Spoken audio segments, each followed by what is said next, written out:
Gig వర్కర్ల చట్టానికి governor ఆమోదం తెలిపారు. ఇవాళ మేడే సందర్భంగా గెజెట్ రిలీజ్ చేయనుంది సర్కార్. 10 నుంచి 15 రోజుల్లో గైడ్ లైన్స్ పై ఉత్తర్వులు జారీ కానున్నాయి. అగ్రిగేటర్లు గిగ్ వర్కర్లతో ప్రత్యేక సమావేశానికి సర్కారు రెడీ అయింది.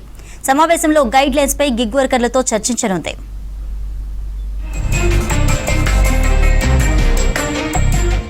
రాష్ట్ర వ్యాప్తంగా ఉన్న డెలివరీ బాయ్స్, క్యాబ్ డ్రైవర్లు సహా అసంఘటిత రంగంలోని లక్షలాది మంది గిగ్ వర్కర్ల చిరకాల స్వప్నం సాకారమైంది. చాలిచాలని వేతనాలు, పని ఒత్తిడి, సరైన సామాజిక భద్రత లేక సతమతమవుతున్న కార్మికులకు భరోసా కల్పిస్తూ రూపొందించిన Telangana platform based gig workers 2026 బిల్లుకు రాష్ట్ర గవర్నర్ గురువారం ఆమోద ముద్ర వేశారు.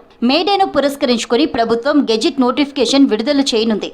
దీనిపై అధికారిక ప్రకటన వెలువడగానే రాష్ట్రంలో గిగ్ వర్కర్ల హక్కులకు చట్టబద్ధత రానుంది.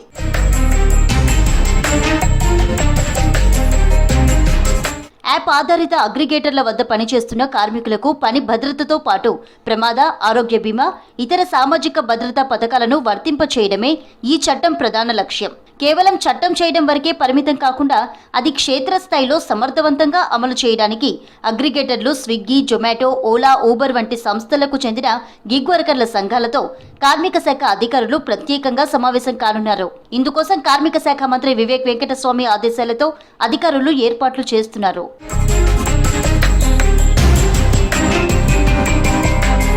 సమావేశంలో కార్మికుల పనివేళలు, ఫిర్యాదుల పరిష్కార యంత్రాంగం, సంక్షేమ నిధి వంటి కీలక అంశాలపై చర్చించి తుది మార్గదర్శకాలను రూపొందిస్తారు. మరో 10 నుంచి 15 రోజుల్లో ఈ గైడ్లైన్స్ పూర్తిస్థాయి ఉత్తర్వులు వెలువడే అవకాశం ఉందని ఆఫీసర్లు చెబుతున్నారు.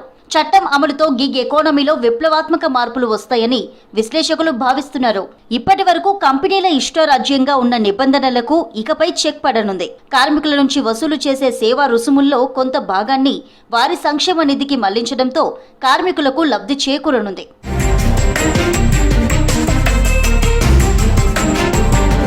అసంఘటిత రంగ కార్మికుల హక్కుల రక్షణ కోసం ప్రభుత్వం తీసుకువచ్చిన తెలంగాణ గిగ్ ప్లాట్ఫామ్ ఆధారిత సంక్షేమ చట్టంతో రాష్ట్ర వ్యాప్తంగా 4 లక్షల మందికి పైగా కార్మికులకు లబ్ధి చేకూరుతుందన్నారు మంత్రి వివేక్ వెంకటస్వామి. సంఘటిత, అసంఘటిత రంగాల్లో ఏ వర్గాన్ని ప్రభుత్వం నిర్లక్ష్యం చేయదన్నారు.